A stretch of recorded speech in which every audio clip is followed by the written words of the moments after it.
Button right there. Thank you. Right. All right, I got 4:30. Oh, yours is not there. We'll go ahead and open the June 4th meeting of the Planning Commission. Welcome.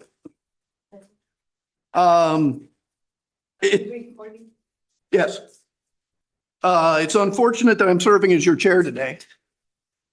The City Commission has unceremoniously removed Chair Hartzell from the Planning Commission after 41 years of service. In the crass, vindictive political environment we find ourselves, I should not be surprised, but I am disappointed. It certainly has me questioning my interest to continue to serve such a thankless, unappreciative community. I would like to thank Chair Hartzell for her years of dedicated service and leadership to the Planning Commission and wish her all the best.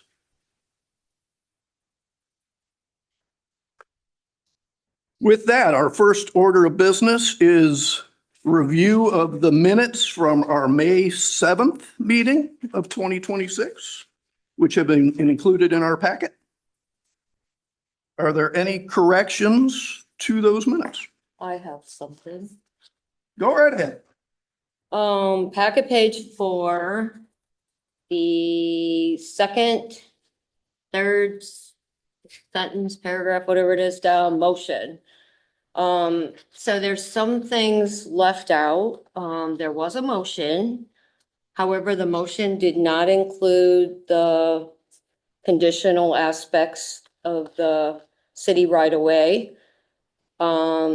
Chair Hartzell asked for discussion on the motion. I mentioned that. Mr. Miller amended the motion. It was approved or seconded by Becky Rice, and then there was the vote on the motion. And I think that's important to be included because it's definitely a part of the meeting minutes and what transpired, and this doesn't reflect that. So I'd like to have that added. And what was that condition? So the condition is that the license agreement between the applicant and the city shall be approved, because it was first, we just, Isn't that what's in parentheses? So, but the motion that was on the table did not include that. Ah, So that's what I'm saying, that segment was left out. So that was the first motion. Chair Hartzell asked for discussion on the motion, and I asked if that was already granted, and staff said no. And then I said, well, wouldn't that need to be included in the motion? And they said yes. And then the motion was amended. So I feel that it should be in the meeting minutes because that's a significant part of what transpired. And so I feel that it's missing part of what happened that night by just excluding that. Dalton, is that something you can capture in? Absolutely. So if I'm understanding correctly, the motion as presented in the minutes does not properly reflect the amendment of the motion that transpired at the meeting. So I would like you to actually put that there was a motion, it was seconded. Chair Hartzell then requested if there was any discussion, and I asked staff about the easement, if it was granted yet, and then they said no, so we amended our motion. I would like it clarified what we had motion, then we had discussion on the motion, and then the motion was amended. Understood. All right, thank you. Any other corrections to the minutes? So the minutes can be brought back for approval at the next meeting if you feel more comfortable. I would feel more comfortable if you did that. Thank you. Excellent. So do we need a motion to table that or make that come back to us, or? As the chair, you do have the authority to table it if you feel the commission consents to that. Y'all good with that? Sure. Tabled. Good to be king. All right, our next order of business, well, I'm going to jump off script here a minute. Council has to step out for a moment, and I have a question pertaining to the sign request for 2805 Niles. part of that request is for canopy signage? Correct. Per, I have better notes, but I'll lose my place. Per our sign ordinance, signs including logos, trademarks, but excluding striping or color accents, banding on a canopy or canopy support of an accessory structure are prohibited. Correct. Apologies, allow me to pull up the correct ordinance section. But per the planning commission's authority granted by the sign ordinance, one of your powers is to be able to allow for a maximum of one sign type, which is not permitted on a given lot, to be permitted on that lot. So in this case, the applicant is requesting for its canopy signage to be allowed. Where I don't get that interpretation.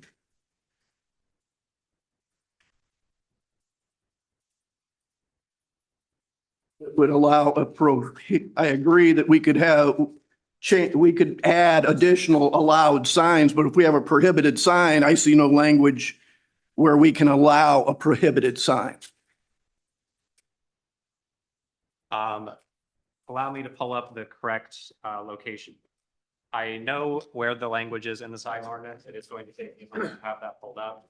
But I will be able to address and cite that under that item. Can I get a clarification as to what a canopy sign is? What is that specifically? Historically, we have not allowed gas stations to put their Shell sign, their Amoco sign on their canopy. So if you look at all of the gas stations in town, none of them have signage. They just have stripes that represent their brand. So the canopy is what overhangs The pumps. Pumps. The Okay. pumps, yes. I see it. I'm looking at it. Yep. Thank you.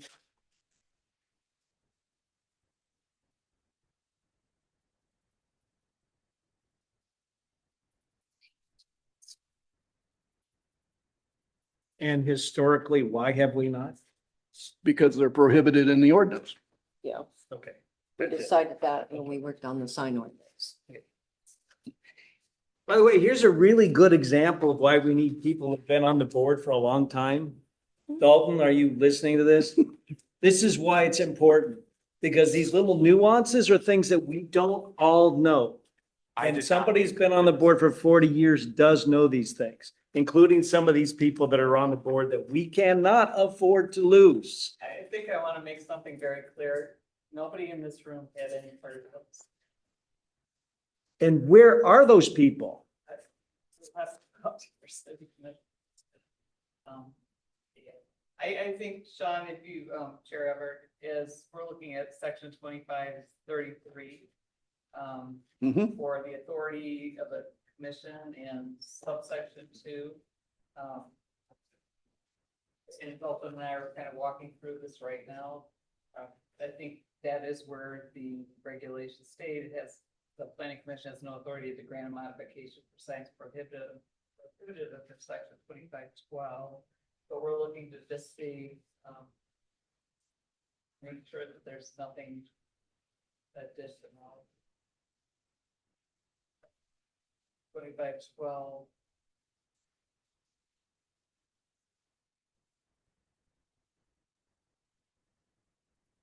Other signs, for example. Okay, so I found the section, so it's section 2533, 2.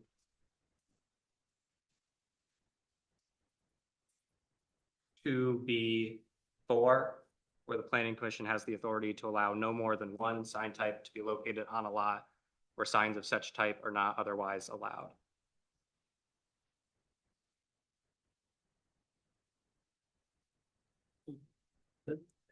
Is that something you can project on our screens? Yes. How do you turn these? A little button on the bottom right-hand corner on the back. Got it. So I've highlighted it here on the screen behind you.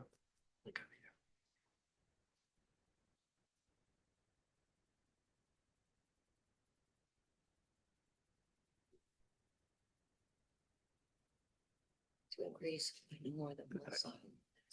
Sign types. Sign types. I'm not sure that that convinces me that we can allow a prohibited sign, but that's just me. To allow.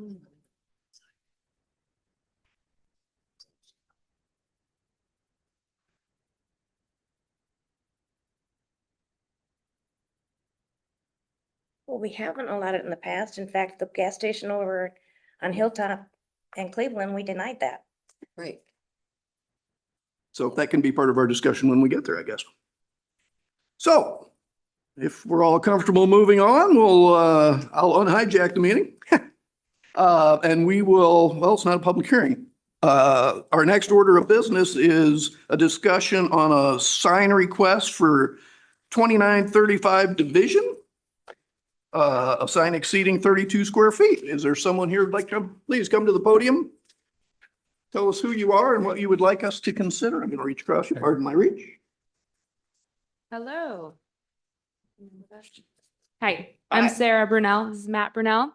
We are working towards opening a kids art studio at the address mentioned previously. Here's a picture of what we would like for it to look like. It looks like that minus the sign right now. This building was built by my dad, Tony DeLappa, when in the late 80s, and he had a music store here for a long time called Music Matters. So he built it as two storefronts. It was Music Matters, and then Sound Authority was next to it. We've done some renovations, we're working on them now, and now the wall is down and it's one big space. It's going to be a kids art studio for ages 0 to 12. We're really excited about this. The city we lived in prior to this had a really awesome art studio, and our 3 kids loved it. And we can't wait to bring something like that to this community.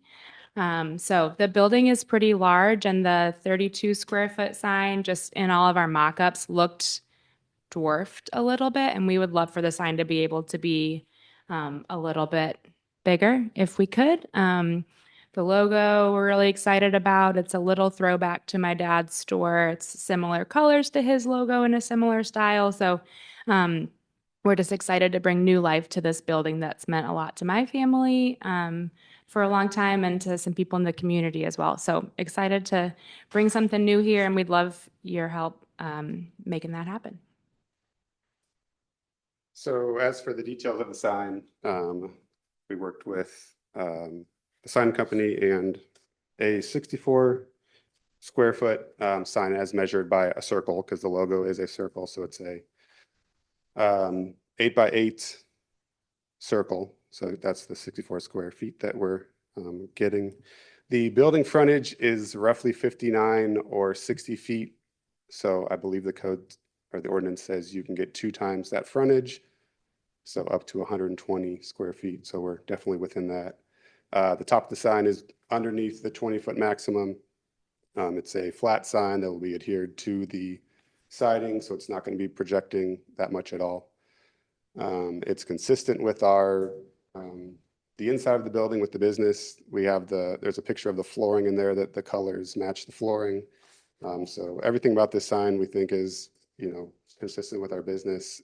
We're in a commercial district next to the UPS store, a chiropractor. So we're not, trying to stick out like a sore thumb amongst residential things. This is a commercial district. And yeah, like my wife said, we're trying to give this area a little more life, because we've been using this building as storage for a while, and there's not much over there. And so we're hoping to get this going. Perfect, thank you. Yep. Any questions for the applicant from the board?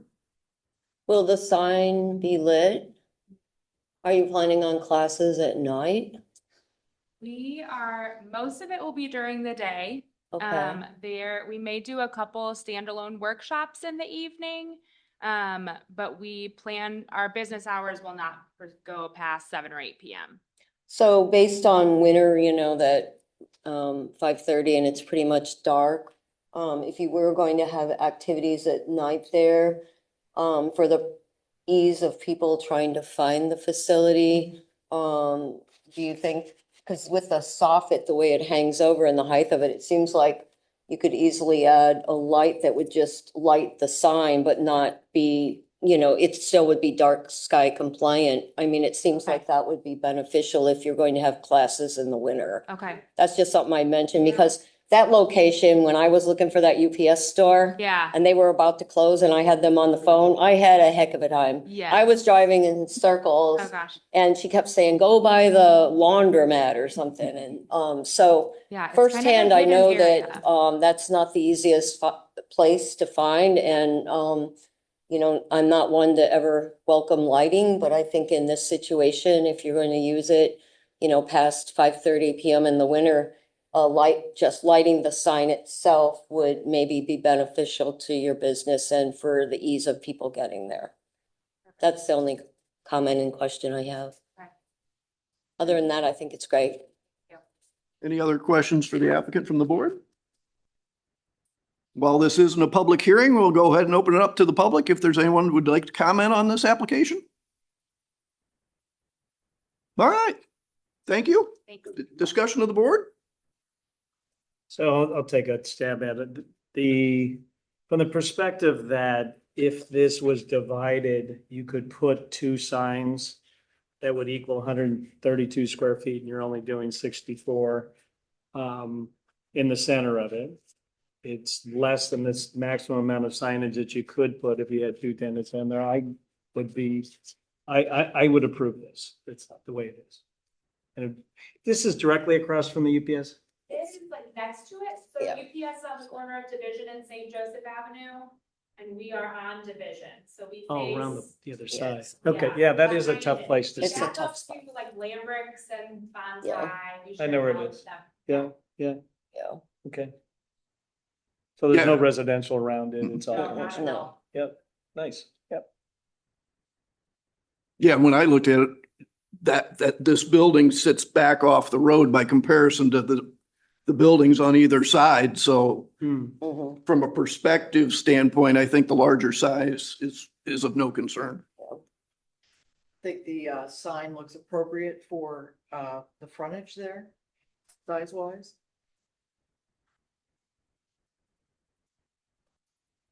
I agree. I think the sign, if anything, and I never say this, I would think it could even be bigger, but we'll leave it at what you have, because I never like signs.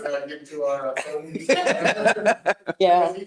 Yeah, no, it's perfect how it is. They come on 4x8 sheets. So Okay. you put two together, if you add another one, then you're talking more cost. I see. So- And are the drip lines included in that 64 square feet, just to, that little drip line that, Yeah. okay, the splatter is part of the square footage. So- Yeah. Okay, yeah. Yeah. Wish I was under 12. Hey, find some kiddos. Come find Yeah. them.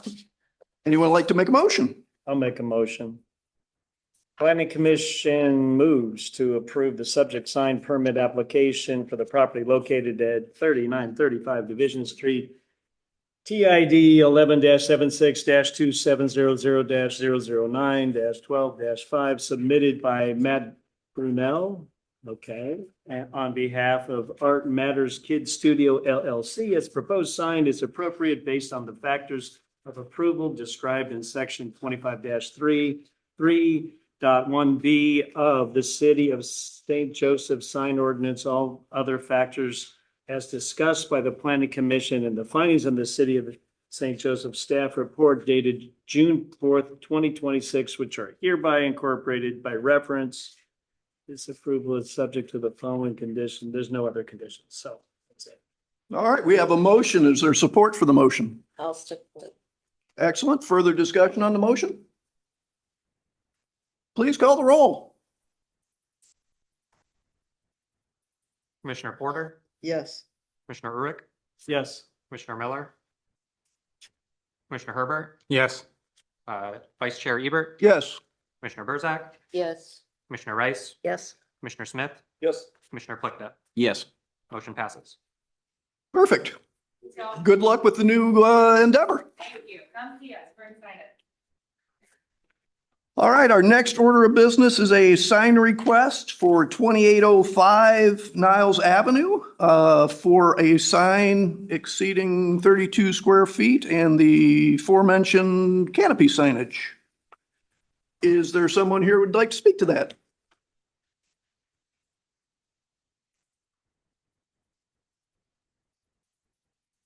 Hello. My name is Sarah Mahyson. I'm here on behalf of Plaza Construction. We're the contractors hired to basically rebrand that existing gas station. So we were approached by Mobile and we were informed to basically see if we could get some signs approved. But there's 2 existing ones up currently. I don't know if we're allowed to keep what's there because we would be swapping out the old ones for new. But because we're touching it in general, we had to come and ask for permission for that. And we also wanted to see if we omit the signs, could we just have the striping, like the blue and white? I needed further clarification if we could do that too, or if we could just have, I guess, keep it as is, all white, and then the 2 mobile signs, and then reface the existing price sign. If that's something that's on the table as well, or if that would be something that would need further discussion. That's the scope of work that we're proposing to have done here at this location. All right, thank you. Any questions from the board for the applicant?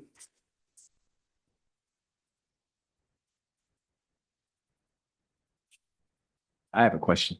And I assume you heard us talking about the canopy. Yes, The existing canopy doesn't have say mobile on it, right? Or doesn't have, or does it? does. So there's a mobile signs on the gas canopy one. And then there's also the price sign as well. Can you speak up into the Oh, mic? I can't hear sorry. you at all. Also the price sign as well. There's a price sign and then the signs on the canopy. Mobile Okay. sign.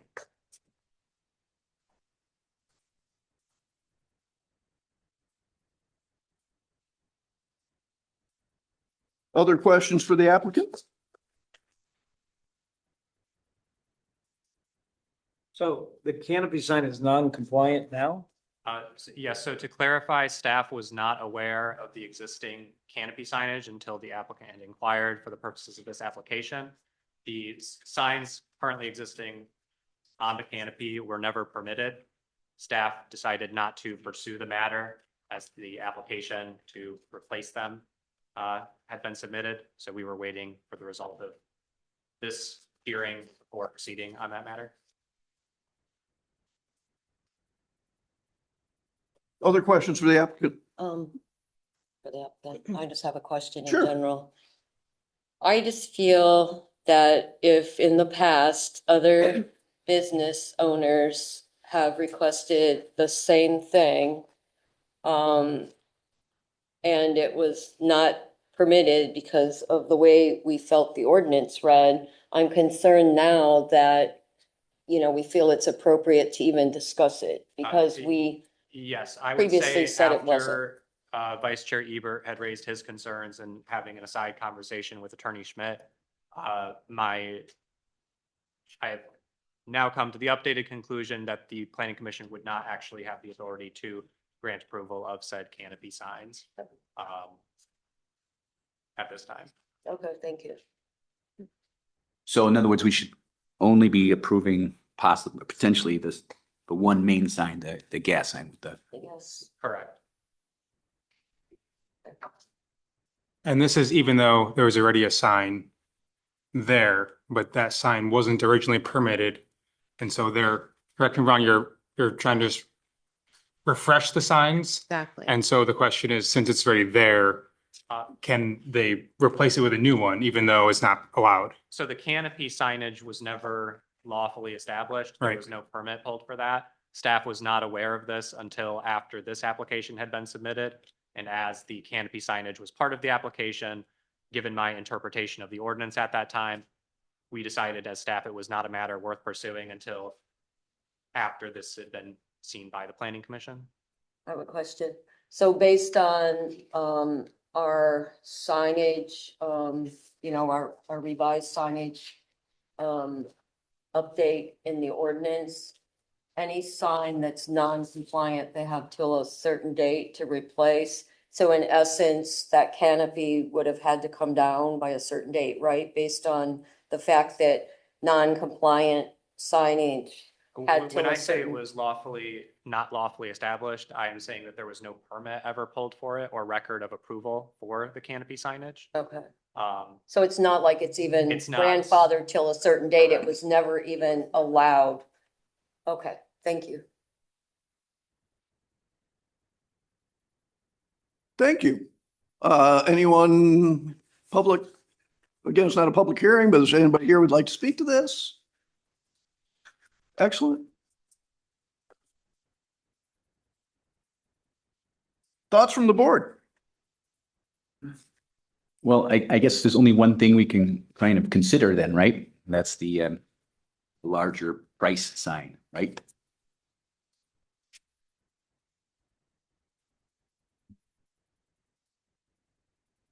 So it's 5 feet taller than the current, or what's the current in there? We're just refacing it. What is it? It's it is 20 feet Reface. now. It's Okay. same square footage, Okay. And same height then. same height. Yep. Okay.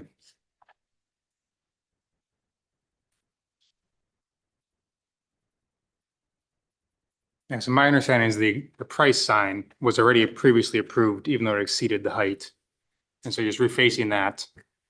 So that I would say we can approve. It's just refreshing it. It's not doing anything different. It has to be there anyways. We have a new sign ordinance, since that sign. Right, right. It's, yeah, that's, thank you, the correction.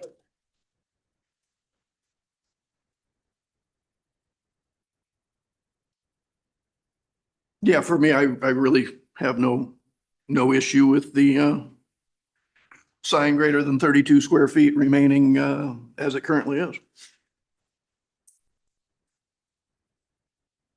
I agree. We've had similar requests. You know, it's too bad that the gas station signs cannot be more attractive. They are what they are. You know, and so I agree that we've had very similar. So in fairness, you know, I have no problem supporting this. Any other discussion? Someone like to make a motion?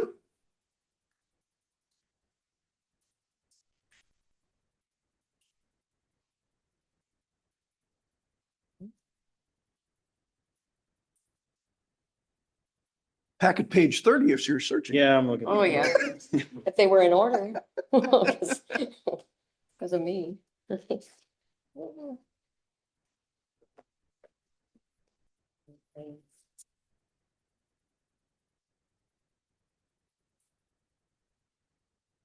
So we can approve this excluding the thing that we can't approve anyway. correct, yes. Okay. Just alter the motion verbiage for clarification of that matter.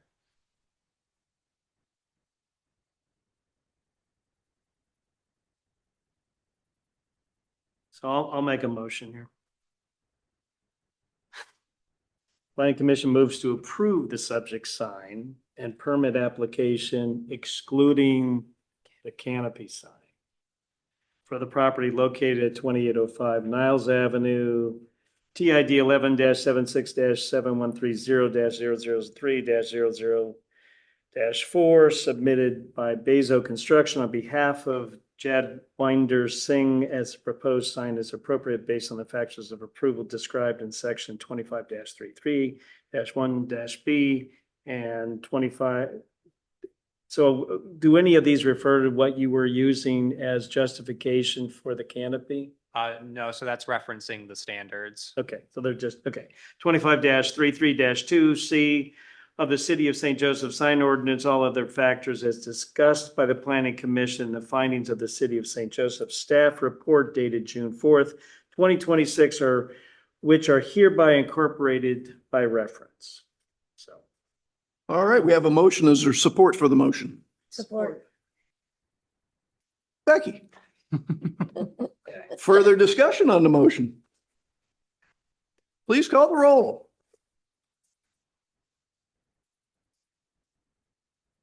Commissioner Ebert, Yes. Commissioner Burzak, Mr. Burzak? Commissioner Burzak. Oh, yes. I Commissioner said Rice? Mr. Jim's not here. I was like, what? Commissioner Rice, Yes. Commissioner Smith, Yes. Commissioner Plicta, Yes. Commissioner Porter, Yes. Commissioner Urick, Yes. Commissioner Miller, absent. Commissioner Herbert. Yes. Thank you so much. Yep, good luck. I assume staff will pursue removal of the illegal signs? That is correct. We will discuss the matter with the property owner. Yeah. All right, our next order of business is election of a chair. In the past, we have asked 3 members to serve on a nominating committee. Looking at our bylaws, we are not bound by that process. We can simply make a motion and vote a nominee and away we go. I have concerns about proceeding with that. I think what we need to do is have a committee so that we can deliberate this amongst ourselves, who that candidate might be. And we can make that, we'll come back to next month with our selection to be voted on. And I think that if that's the pleasure of the board, I think that's our prerogative to decide on how we want to handle this. I agree with Mr. Eric. I agree. as I well. do too.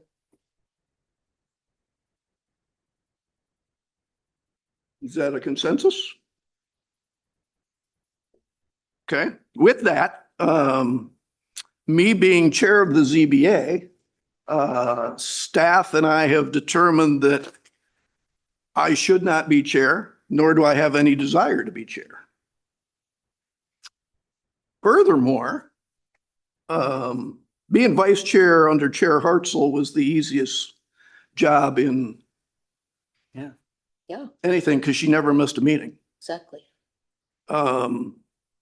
That's going to change. Therefore, I have no desire to continue as vice chair. So while the nominating committee is working on chair, they also need to work on vice chair.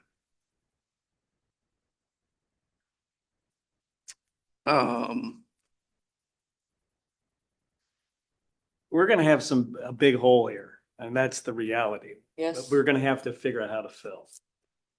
And that's the concern. Because it's not just, it's having the institutional knowledge that is no longer here. It's a big hole, because I'm not sure who that person should be at this point. And there's nobody that's able to do it, qualified to step up to do that. That's gonna be a concern, that the committee's gonna have to figure out what to do. In my opinion. So who would like to volunteer to serve on the committee? I'll be on the committee. I'll be on the committee. I would be on the committee. There we go. Yeah, you Anyone got it. else? There's no limit to how many can be on the committee. Kathy, Tony, Pam. Yep. Yes. I don't think that's something we need to vote on if, Unless you don't want us. I'm happy with them. If the board feels comfortable proceeding with those members, motion would not necessarily be required. perfect. Well, I thought I was going to be out of running a meeting for these next couple of items, but apparently not. Thanks for the support. Yeah, nice try. All right, our next order of business is text amendments on lots, yards, and definition amendments for lots and fencing. Looking at the packet, I get the impression that we are having a public hearing to Correct. discuss So, that. Couple procedural matters. So at the April meeting, the board had made a motion to recommend there were a couple of minor procedural errors that after discussing with the city attorney and city manager, we felt more comfortable waiting and having the commission hold another public hearing on the matter due to those procedural errors. But as a recommendation was formally submitted, the board would need to formally rescind that motion in order to proceed with reopening a public hearing on the matter. So before we can reopen the public hearing, we would need someone to make a motion to rescind the recommendation for the text amendments. That member must have voted yes on the motion, so Commissioner Burzak cannot make or second that motion. Nice. You're off the hook. Yeah. Would someone like to make a motion to rescind? I'll make a motion to rescind. We have a motion. Is there support for the motion? Yes. Further discussion on the motion? I guess we'll do a roll call vote. Fair enough. Commissioner Miller is absent. Commissioner Smith, Yes. Commissioner Plickta. Yes. Commissioner Porter, Yes. Commissioner Rurik, Yep. Commissioner Herbert, Yes. Chair Ebert, Yes. Commissioner Burzak. Do I vote since I can't be included? You are still eligible to vote. You just cannot Okay, make or support the Okay. motion. yes. Commissioner Rice. That's you, Becky. Right, yes. Okay, we rescinded the motion. Now I can open the public hearing. Go ahead and open the public hearing. So to speak on the text amendments quickly, I have provided an updated amended sample motion just to kind of clean up the language a little bit to keep it in line with other motions, sample motions I've presented to commission. A minor amendment to the fence ordinance to address Commissioner Burzak's concerns has been added to the text amendments. So it would clarify that where the front setback requirements would apply in the cases of through lots, that the reduced fencing height requirement would apply. Additionally, I wanted to address real quick the corner lot concern. This discussion was had in April. I think the board mostly understood, but just to quickly clarify, the secondary front yard requirement for a corner lot would apply if the adjacent property across the street on the side street side fronts into that property. So that is when the secondary front yard would be triggered. In the case of the amended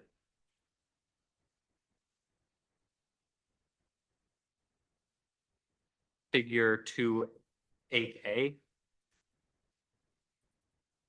What page? Yeah, can you pull that up on the screen as well, please? Absolutely. So that would be on packet page 61. This concern was raised by Vice Chair Ebert in April regarding the bottom left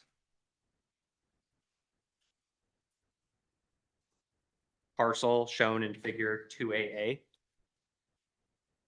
That the side yard is not depicted as a secondary front. So the interpretation by staff is that no property is depicted as fronting that side street. And therefore, that would not quantify as a secondary front yard. Now, there is an argument to be had as to whether or not that is very clear based on the figure itself. So if the board would prefer a property to be depicted on that corner as either fronting and then depicting that property as having a secondary front yard, or to be fronting the same street as that property to make clearer that it is not a secondary front yard, that can certainly be accommodated. But just kind of to address that concern. The last item that I wanted to kind of clarify real quick is that when we open public comment, I did have discussion with a city resident who was unfortunately not able to attend the meeting. So I would just like to address their concerns at that time. They did not formally submit a letter. However, they did express certain questions and concerns regarding the amendments that I thought the board would be best off hearing and possibly discussing.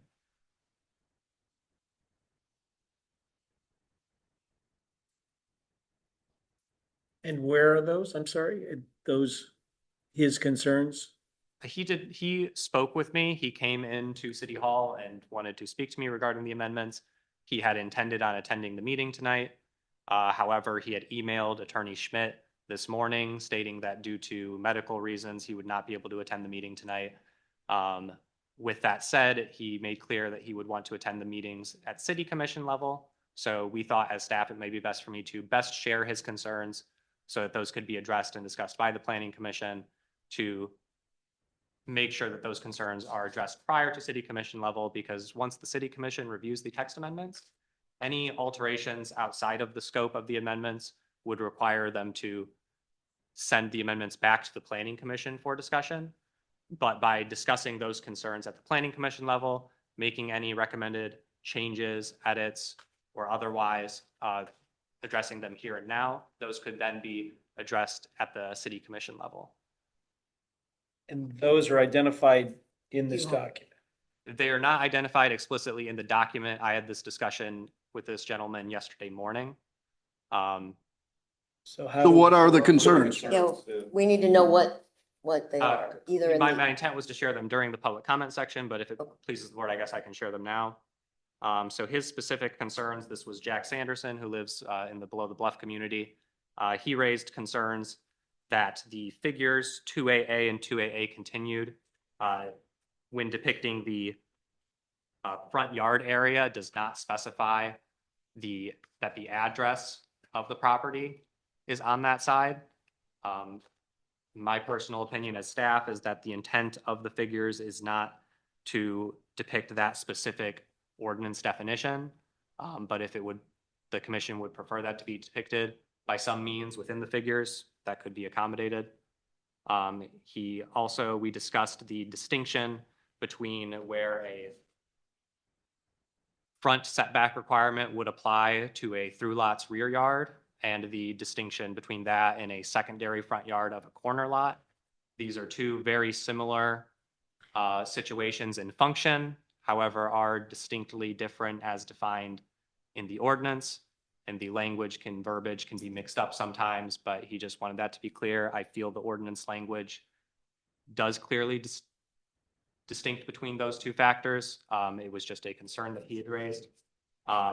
We had also discussed, somewhat tangential to these specific ordinance requirements, he had raised the concern of certain streets within the city being treated as alleys, as interpreted by the previous zoning administrator. He feels there is no clear ordinance language that would allow the zoning administrator to have that authority. My personal opinion as staff is that the streets that have been identified to function more so as alleys are of benefit to the community and home property owners for which that designation has been granted due to the reduced setback requirement for an accessory structure, which is abutting an alley. And those were the concerns we had discussed yesterday morning. And just to be clear, it's not just the previous zoning administrator that has handled those streets as alleys. It has been since 19. numerous zoning administrators. It's almost been a city policy to handle it that way. Correct. Since the 80s. Before that. I'm not if you go that back old. and look at plot maps, it's before that. So are we allowed to make comments or not during public? Absolutely. Anybody in the public like to speak to this? You weren't sure what you got yourself into, were you? Want to make a comment?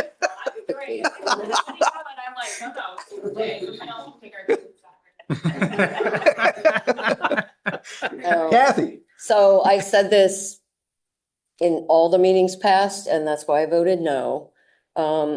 Vine is called a straight. It's less than 16 feet wide. Highland is called a straight. Every property that is on Lions Park Drive is a through lot to Vine or Highland, the entire length of Lions Park Drive on the railroad side of the tracks. They're all through lots. Every home pretty much down there has fencing that wouldn't meet the 3.5 foot. I was always told that it was always declared an alley. In April, city attorney asked if we felt that we needed to address that and actually talk about calling them alleys. And it was determined that that was not necessary. I'm gonna say I would have never bought the property if this ordinance told me that I could have a 3.5 foot fence. I don't think a lot of people that back up to the, what I'm gonna call the alley, would, be, be compliant. The recommendation I made previously was the through lot, if now all of a sudden we're gonna say, well, Vine and Highland are streets, so if they're through lots, then you can place your buildings within that secondary setback and then have a 3.5 foot fence. I think that goes against everything that's been established down there ever since the original Vine Street used to be where the railroad track is. There's old drawings, old plots, and I actually sent to Attorney Smith showing that. The alley clearly was where Vine Street is now. However, that land was then where the railroad track went. And so then you have all these houses and all these lots now. What are you gonna have? You have no address, no yard. So Vine the alley became Vine the street, even though it's only approximately 15 to 16 feet wide. So I do have a major issue with the statements that you just said, because I am not comfortable voting on any of this until the clarification is made whether or not Vine and Highland will become streets or if they will remain alley like we were told previously. So the established interpretation of Vine Street and Highland Street by previous zoning administrators and continued by current staff is that Highland Street and Vine Street are both treated as alleys for these purposes, so they would not be considered through lots. But that's no longer noted in here like it was previously. It was previously noted in the what we had for lots and side yards that Vine, it was actually, it was even in there as a discussion point, and it's not in there now. So that's why I'm wondering what the intent is. So the intent is to continue treating them as alleys.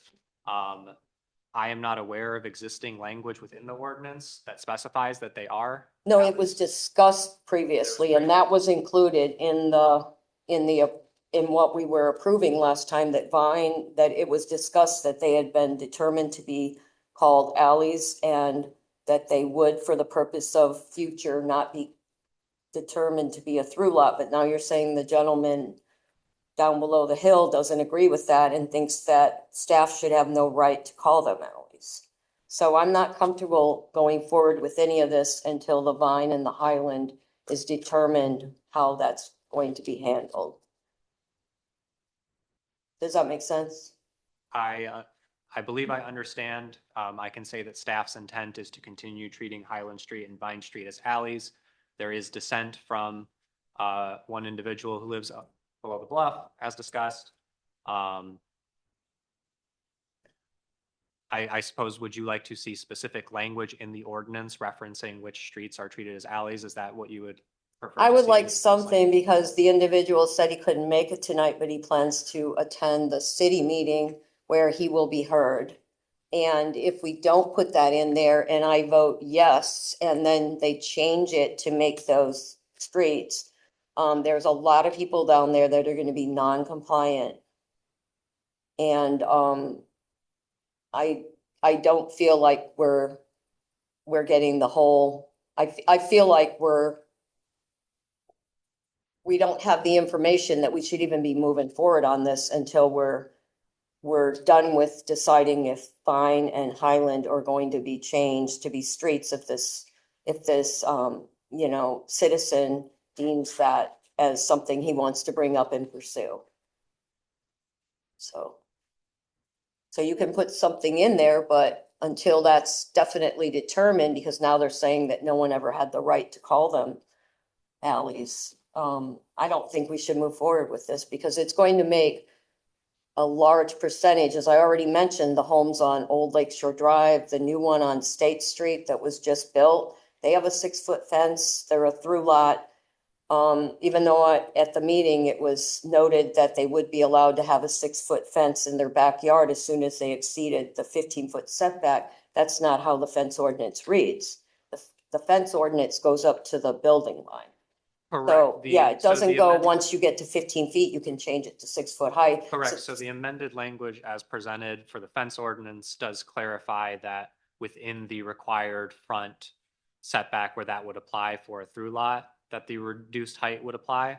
So that would hence imply that once you are outside of that required setback, then you could be increased to the rear requirement of. But that 6.5 doesn't feet. follow anything related. So the fence, the way the fence ordinance is worded, the front yard goes up to the building face. So you're saying for just through lots, you're gonna amend it to be to the setback instead of the face of the building? Because when you do fencing, you have to be 3.5 foot high till you get to the sides of the house. So if you fence in your front yard, it's till you get to the side of the house. The building face is the front yard. The front yard is defined as where the 3.5 foot fence is required. So for clarification, just for through lots, you're going to allow it to go to, once you move back 15 feet, you will be allowed to go up to 6 foot. Whatever the, So that is correct. Explicitly 15 feet. It would depend what the, of course, what the front setback requirement for the specific district is, but the spirit of what you just said is accurate to what is presented. okay, so it's really not going to, in essence, follow the rest of the fence ordinance. Through lots will be specific for a through lot only. Because anywhere else you can't follow. Correct, yeah, I mean, it does fly in the face of the It's the always entire been the fence face of the ordinance. building. You can't change your fence as soon as you get to the 15-foot front yard in the front yard. You can't change your fence to 6 foot high. You have to wait to get to the front yard face of the building. And if your house sits back 30 feet, that's your front yard. So that's the clarification I'm asking for. For through lots only, we're going to allow this, but not for, So okay, I think I understand. So the front yard area of the direction that the through lot faces, the fence would, in their front yard area, that would not be changed. This is specifically the area of their rear yard where the front setback would apply.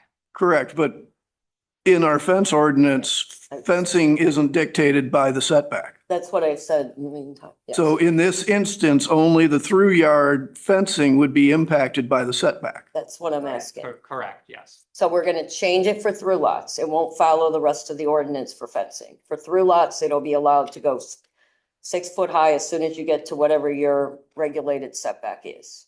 That is the, yes, that is the function of the language as presented. Okay. Good. All right. I still don't feel comfortable moving forward until we clarify the alley problem. We have more than just sign and height. Well, I'm saying for all of them. Okay, did you want, was your intent to include like Lake Lane and the other? I think anywhere that this is, going to, if Lake Lane has the same type of housing, that then it becomes where no one is compliant, where a huge percentage of an entire neighborhood becomes non-compliant, then I think it should include all mention of everywhere where it's an alley. Now, is Lake Lane actually an alley? Is it a dedicated alley? So that's different. Well, we checked it today and Lake Street, right across from Silver Beach. Yeah. The alley behind is Lake Lane. Okay. And what is it? Is it an alley or is it a street? No, it's treated as an alley. But do we know what it's dedicated as in the plot maps? Without doing a lot of research, going way, way back, but on Beacon and on Google, it's Lake Lane, is Lake Lane, the street.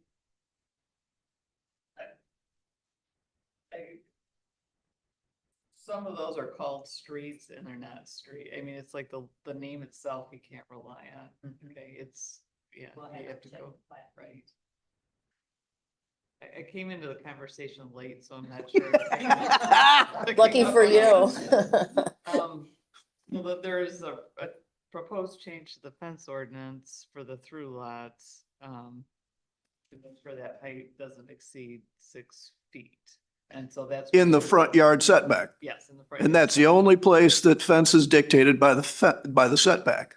For through lot only, because anywhere else, the building face is the distance that the fence has to go in. Right, and It's your a fence front can go yard. all the way to the street, Yeah, regardless of what the setback is. So that change is substantially different from the It entire definitely rest does. of the fence ordinance. it does. It's definitely different. It doesn't follow the ordinance. So as long as we're good with that. Dalton, can you pull up figure 28A, please?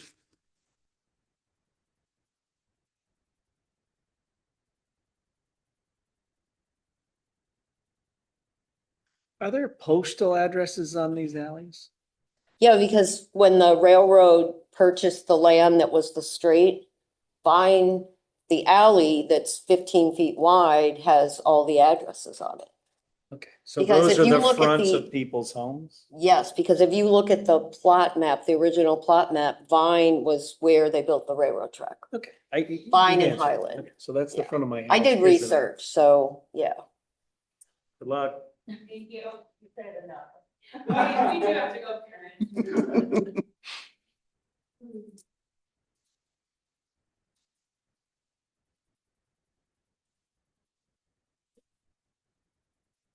So the part you missed, Attorney Smith, I have a file. I've done some research on the alleys versus streets and I don't want to give you the wrong information, so I'm not.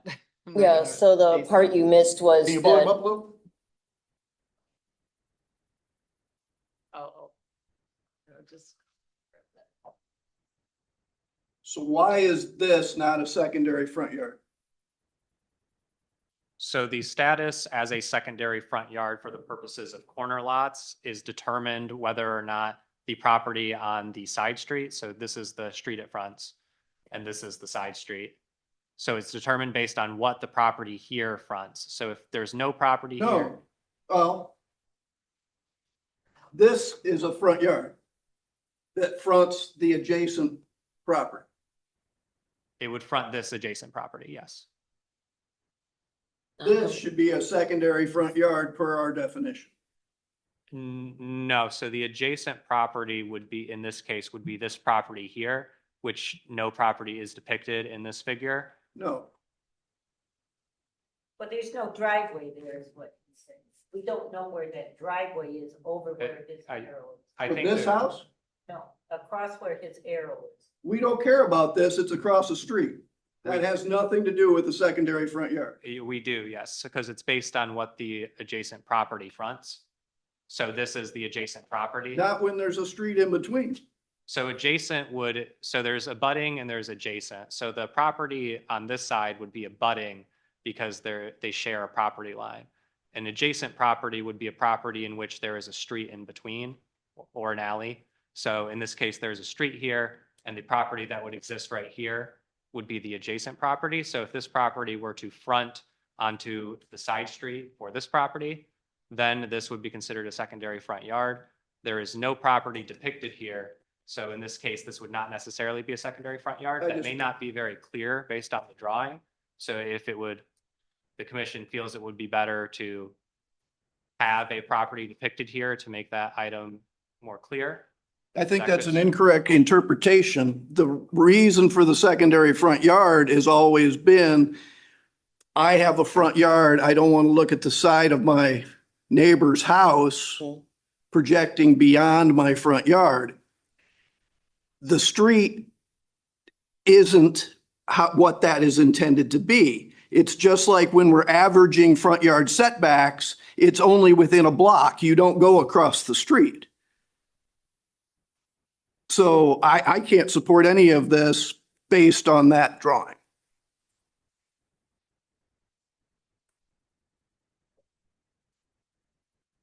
In that drawing then, is it assumed that that lot across the street is vacant? Or what is supposed to be there? Is it just, right now it's a side yard because it's vacant, but then eventually if someone builds there, then it becomes a secondary front yard?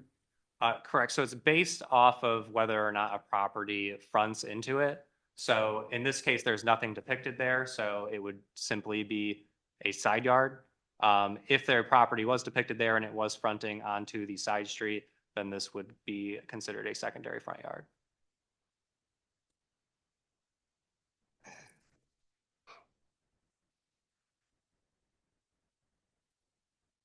Is there, just a high level, is there a bigger picture here we're trying to solve? Or are we really just trying to resolve one section of our city that has these peculiar lot lines? And we're also listening to one particular property owner who has a vested interest Yeah. in making these a certain way. That's my concern. Well, Is the there or- more than this one person who's come up with these things? No one wants it. I think to dial back, there was an error that was found in the drawing, so we were trying to correct that and trying to make things more understandable, which apparently we're not. This is so convoluted, honestly, I Back to the can't- drawing board. I have Yeah. no idea what it is. So, Anyone in the public like to speak to this?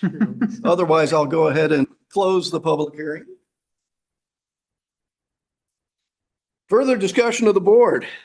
Sounds like we got a little work to do. I don't know, we've had a public hearing. Do we want to table this and for further discussion at a future, after some corrections are made?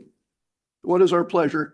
I would, attorney, said was out of the room, but I stated after hearing the comments from the neighbor that states that staff should not have the right to determine that Vine and Highland are alleys, and he intends to go to the city commission meeting. I'm not comfortable. I will not vote on this because I'm not comfortable, because I'm not going to vote on something that may turn around and be changed by commission to accommodate citizens' request when I feel it impacts negatively a large percentage of the residents that live on streets that are through lots, or they live on, what they never had. I mean, when I did my updates to my home, I was told it was my backyard. Never once was I told I was on a through lot. And the setbacks I followed were 15 foot was what I had, or the 30 foot, excuse me, rear. The 30 foot rear, not the 15. And so I'm not comfortable with this at all, because I don't feel comfortable that an individual will not be here today, but go to the city commission and try to persuade them into approving what they want. I'm not comfortable with it, and I'm not comfortable even with proceeding with this until we have all of our ducks in a row and we've determined that those streets are always going to be considered how they've been since the beginning of St. Joseph. So that's my personal feeling. So what's the pleasure of the board? What are we voting on? We can vote. I think we can vote to table. I think we can do, Correct. So the board may table the item if you feel there are edits you would like to see, or you feel you need more time to kind of absorb the material to better discuss it at the next meeting. You may also submit a recommendation of approval or denial of the amendments to the city commission. If you do wish to table the item, staff would appreciate in that making one final statement of clear points that you would like more clarification on, edits you would like to see going to the next meeting, so we may best be prepared to address those concerns.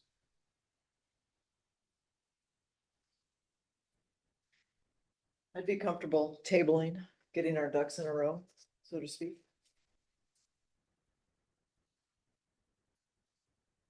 would you like, we need a motion to table?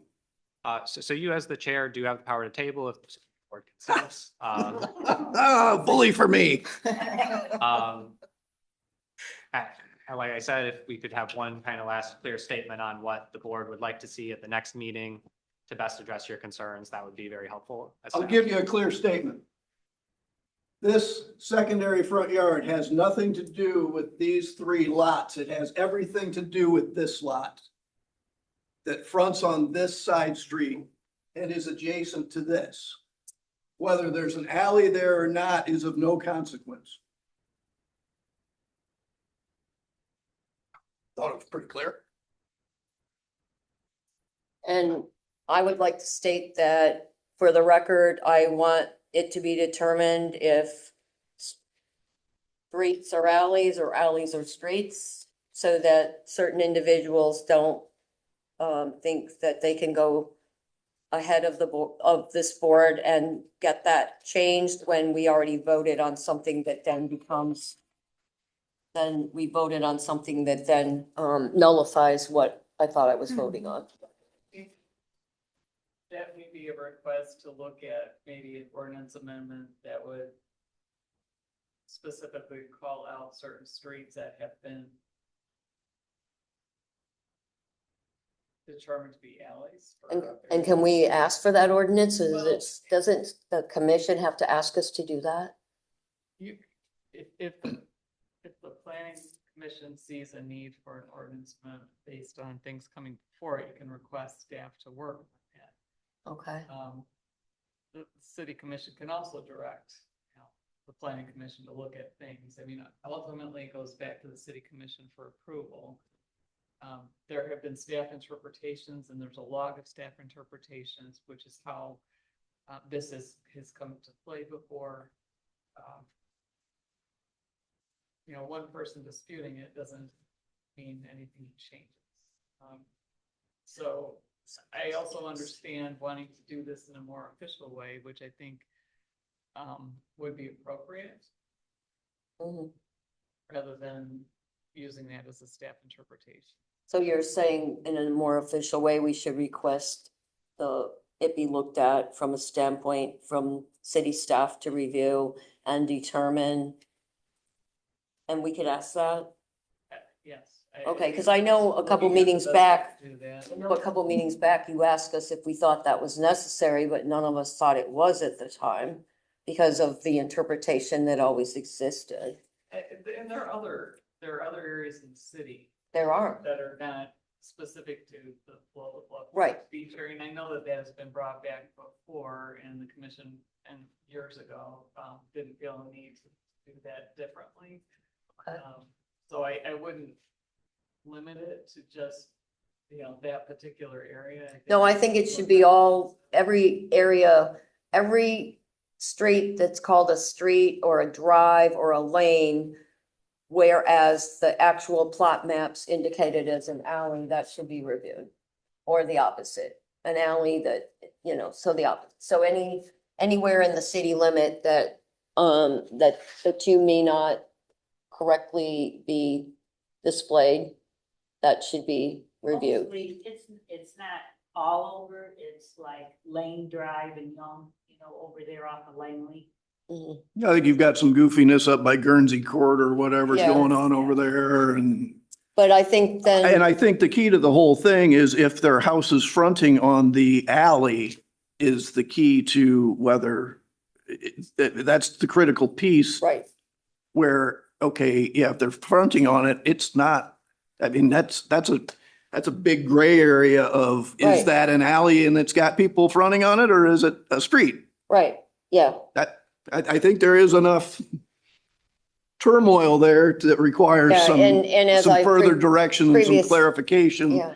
so that homeowners aren't losing rights that they've enjoyed for decades. And I think it doesn't matter if, somebody determines that for the purpose of through lots, Vine is declared not to be consistent with a street. However, it's called Vine Street because since the property became the property of the CSX Railroad, then that lot had no front yard. So Vine, the alley, because it was on the old plots, I sent that to you, remember?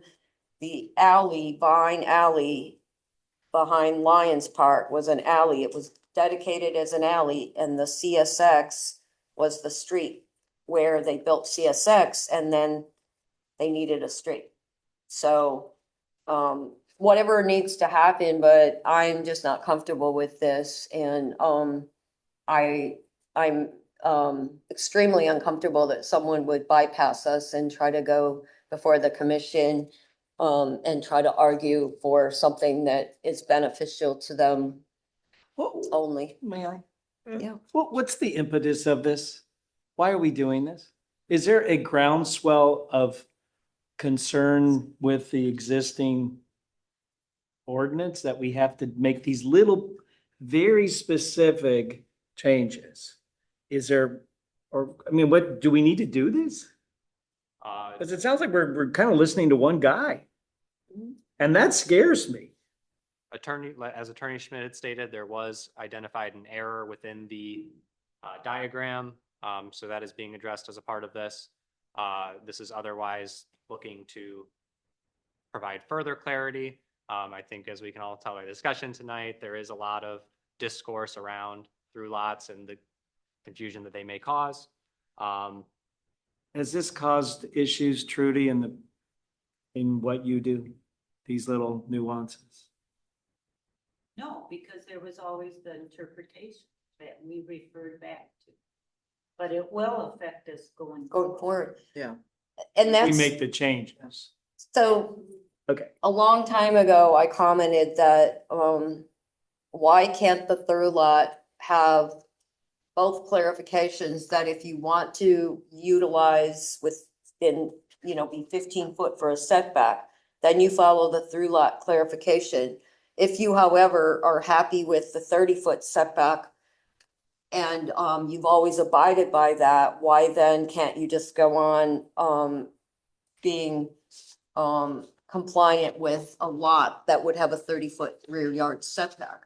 That would clarify a lot, because all those homes that are going to become non-compliant, it's up to them to determine, not to have somebody else determine, but for them to say, gee, I really want to build something back here, so I'm willing to make it a through lot and have a 3.5-foot fence and all the other things that go along with the through lot compliance.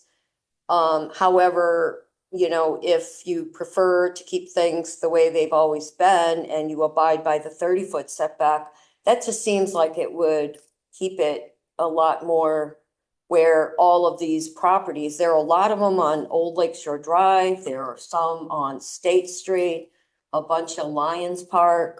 It just seems like it's gonna make a big percentage of residents non-compliant, and I fear that they don't understand that. And they're not grasping that because they're not here.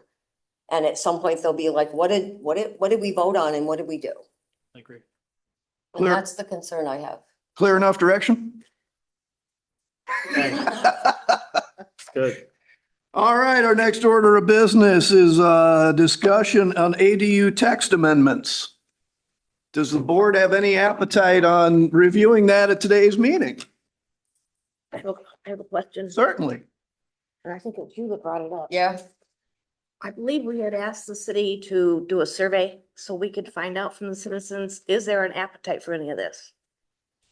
Staff does not intend on proceeding with doing a survey at this time. Then I don't have any more discussion. So we felt a survey, and it's all in the past meeting notes. Go back and read them. Several of us commented that we felt a survey was important so that we could determine, where these might be best appropriate based on citizens' response. We actually went so far, there were questions developed that we further fine-tuned because we felt it was important to kind of have the neighborhood people lived in. A lot of my concerns are that, and Attorney Smith knows this very well, in the area that I live in, people have found ways to get around the weekly rental thing because you can rent for 30 days. The whole purpose of ADUs in St. Joseph are because we need middle housing. We don't need more places for weekly rentals or 30-day rentals that somebody rents for 1 week and then it sits vacant 3 and then they rent it again. We don't need that. We need middle housing for residents that live here.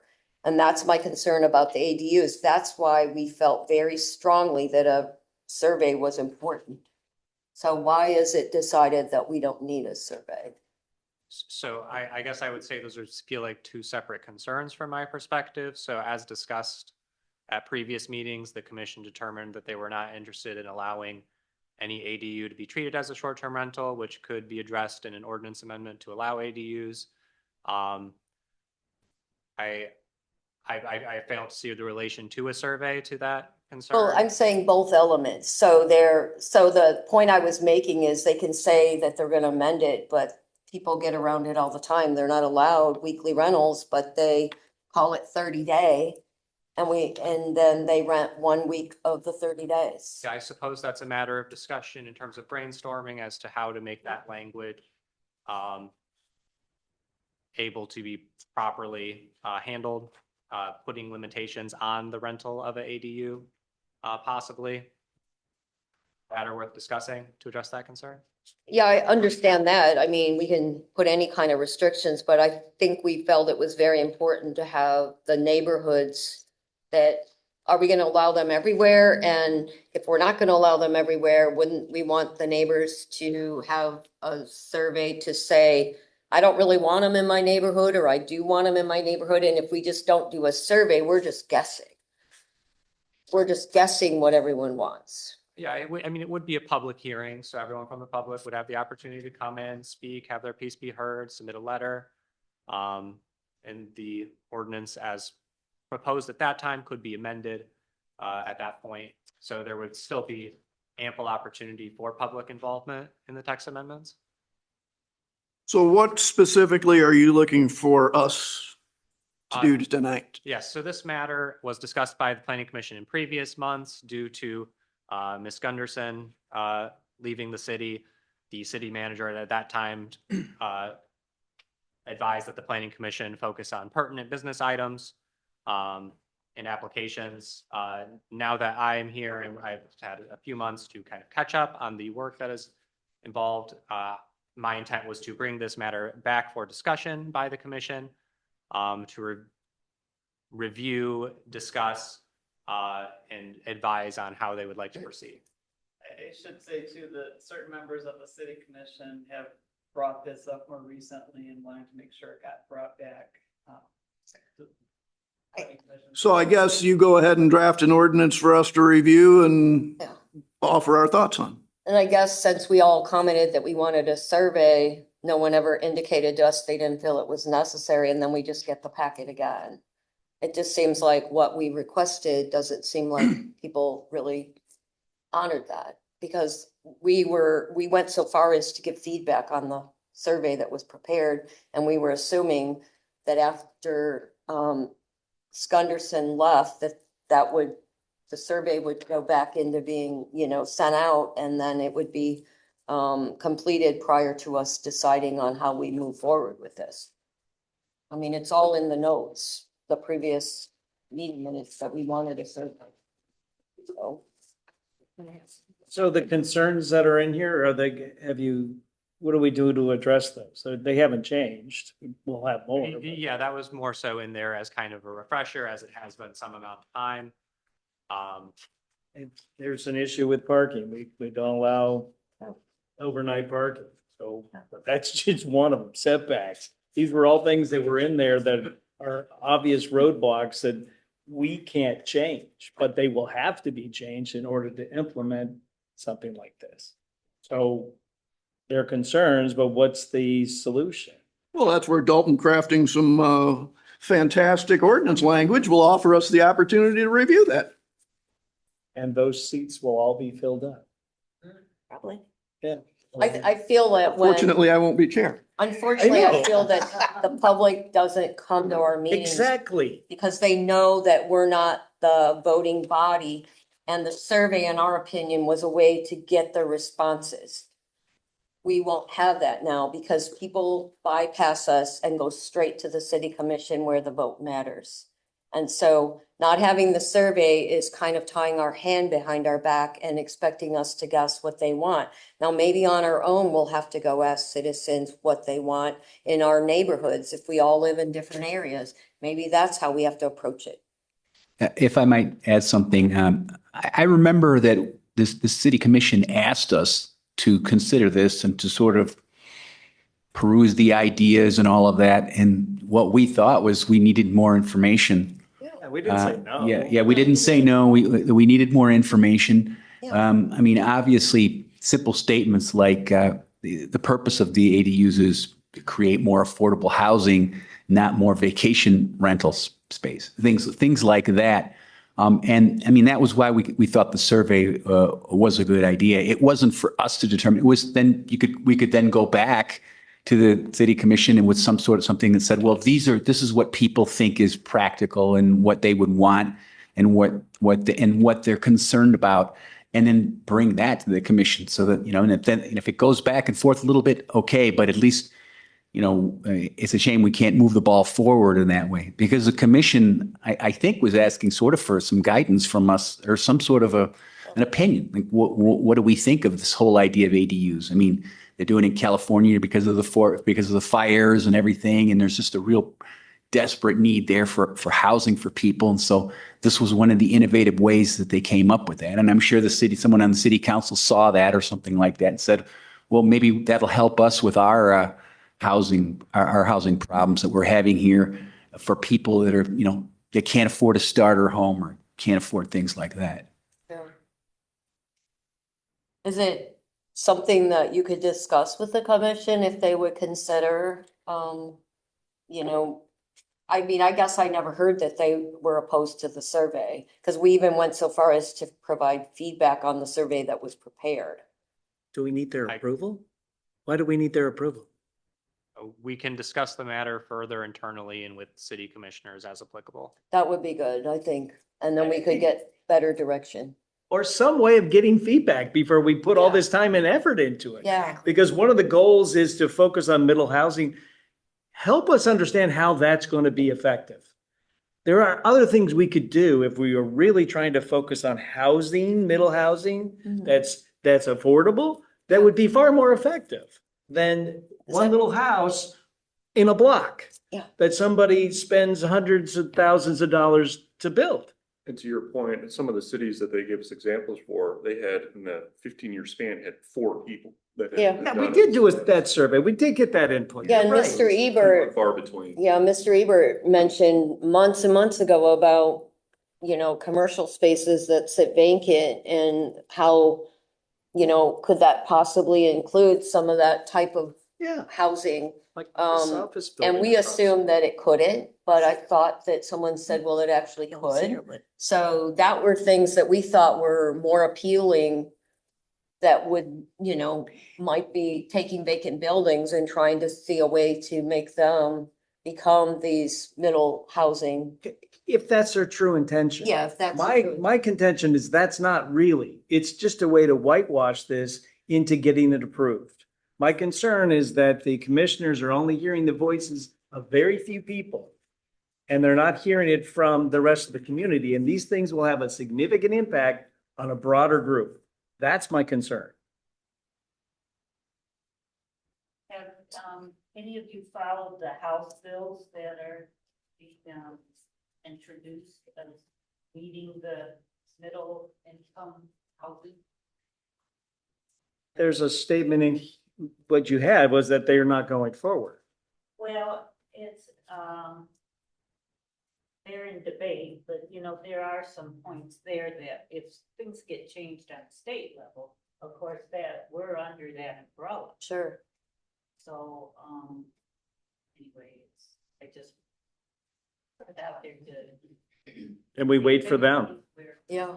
since we don't have any authority over that if it became a Well, regulation. I'm just wondering that if they decide something under the state and then we have something different, then we're going to have a dichotomy of That's true too. that. But we also can't just wait and see what happens, right? Like, if we're trying to increase housing, if we're trying to improve the city, okay, let's start changing stuff. And then if the state comes back and change something, then we'll adjust it. But who knows if that's going to happen?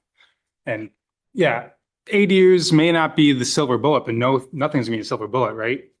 No one thing is gonna change everything. So it's gonna be a lot of little changes. And yeah, a lot of this stuff, right? We can't necessarily have something fully approved without having, parking change, all kind of stuff. So there's gonna be a lot of moving pieces. And no one thing is going to be the solution. I think it's a lot of little things. So I think trying to say this might have little impact doesn't necessarily mean we shouldn't go ahead with trying to make it work either.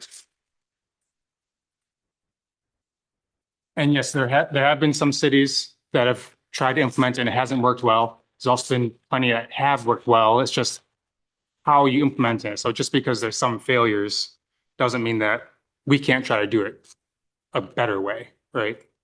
Well, I think it makes sense in some places. I mean, it's going to be where properties are incredibly expensive and it's just completely, and people have these huge lots, in an urban area. Well, that makes sense, right? So what makes sense for us? I mean, what's the best way to use this in our community? I agree, we could use it, but it's not the silver bullet. It's just one of 10 or 12 things that are going to, and so we should treat it like that. We shouldn't dwell on it forever. We should just come up with something basic and that says that, all right, these are the parameters, and you can come and apply for an ADU, I guess, if you meet these parameters, and if you have some sort of exception, well, maybe some, that needs to be looked at, and leave it at that, I would think. Because I think that's what the city commission probably wants, is they just want to have a plan or a perspective on it, or a position, right? A policy on ADUs for the city. I mean, historically, well, I shouldn't say historically. Over a recent, some period of time, the city had a desire to move away from two-family homes in residential neighborhoods. Right. Duplexes. Yeah. Right, you got a unit on the bottom and a unit on the top. Is an ordinance change more supportive of two-family or multifamily within residential districts a more reasonable application to putting a shed in your backyard with a bedroom and a toilet and a kitchen?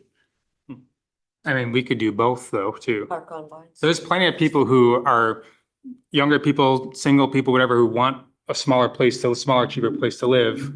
I feel like it's kind of, I don't know, just speaking from my experience being a renter in Below the Bluff, there's plenty of people, younger generations too, that are looking more for that than kind of past couple generations. Sure. So a tiny home in a yard somewhere that, I mean, to Dalton's point, that's where the creative language comes in, because now of a sudden it's an accessory structure, blah, blah, blah. You can't have multiple accessory structures, blah, blah, blah, setbacks. Got to be 10 feet away from the house. There's a whole lot of changes to the ordinance that would be entailed. And if we want to advance that ball, then we give Dalton the direction to start crafting those changes for us to look at and see what works, what doesn't work, and what other unintended consequences there might be.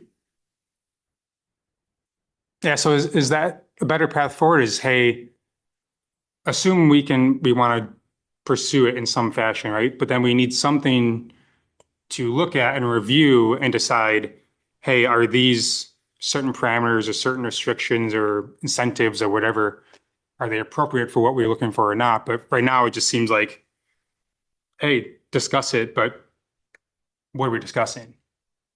It's just a yes or no to go ahead and craft ordinance, or I guess, yeah, I'm not quite clear what we're trying to. Right, I think we need Move forward. some context for that discussion, some framework. Understood. Does that make sense? Yeah. Okay. I'd still like you to ask the city commission about considering the survey so that we get input. Because I've been on boards long enough to know that when people don't show up and you don't get their input, and then they go to the commission meetings and you feel like, wow, I missed the boat. I had no idea. I didn't have any of the ideas of what these people are saying at the commission meetings. And I feel like the survey is the one way that we get that. Because let's face it, there's one person here, there were a couple others, but they were part of what they needed to be here for. So we don't get a lot of people coming here and actually expressing to us their needs and their wants.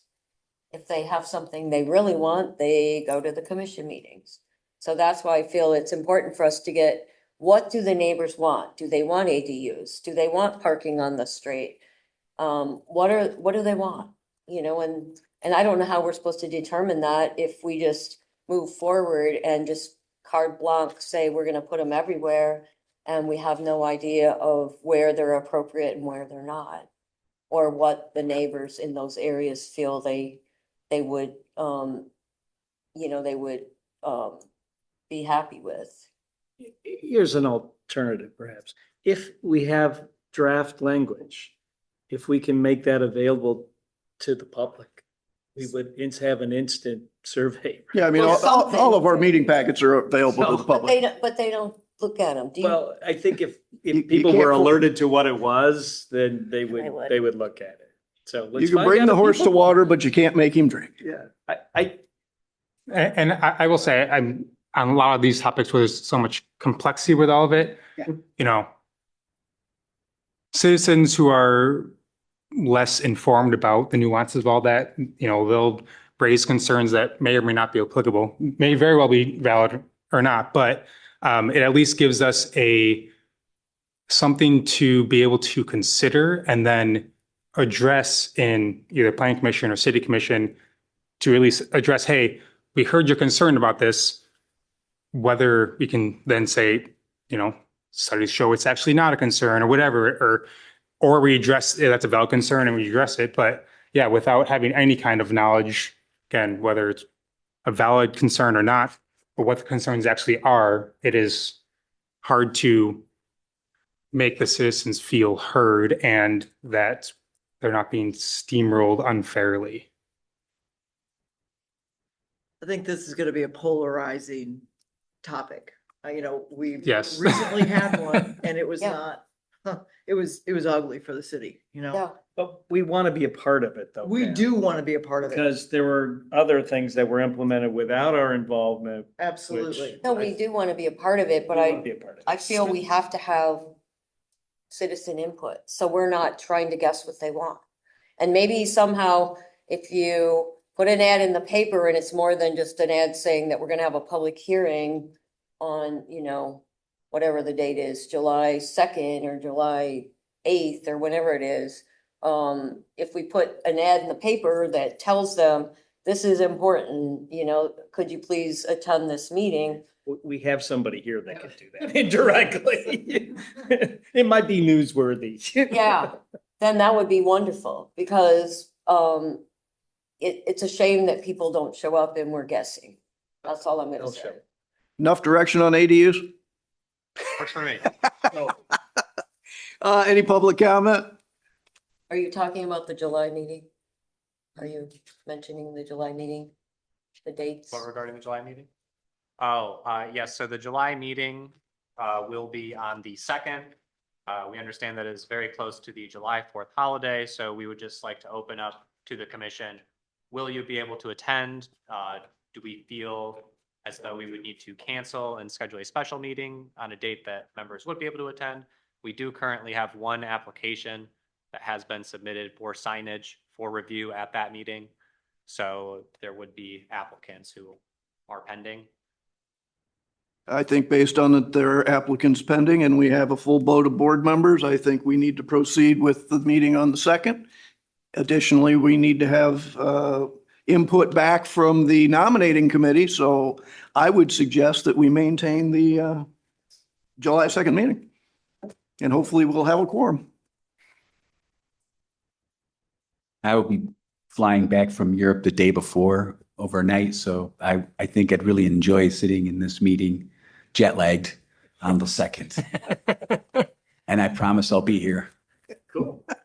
Unless your plane's late. Yeah, right. Yes, unless some geopolitical issue means that my flight is Then canceled. we'll forgive you. And then you'll just have to go on without me. So. Any other commissioner comment? Staff comment? We have a comment here. No, Becky. I just want to say that I agree with everything that Vice Chair Eber and Mr. Yurick said about Ms. Hartzell. My heart is broken that she's not here. And I think it was a bad mistake, and I know we didn't have anything to do with it. I just think it's a bad mistake. Thank you. Any other board comments? I'll second that. Thirded, I guess. Back to staff comments? I would just like to encourage the commission that, this is a collaborative experience. If you would like to reach out to me regarding anything regarding the commission, upcoming items on your packet, if you have any major concerns, you are highly encouraged to reach out to me so we can discuss those either beforehand, or allow me time to research them properly before the meeting. That would be greatly appreciated. Thank you. Do we have a motion to adjourn? A motion to adjourn. Support for the motion? I'll support. Pick one. Pam, with the Pam. All those in favor say aye. Aye. Opposed? We are adjourned. You wouldn't dare oppose. Wouldn't dare oppose.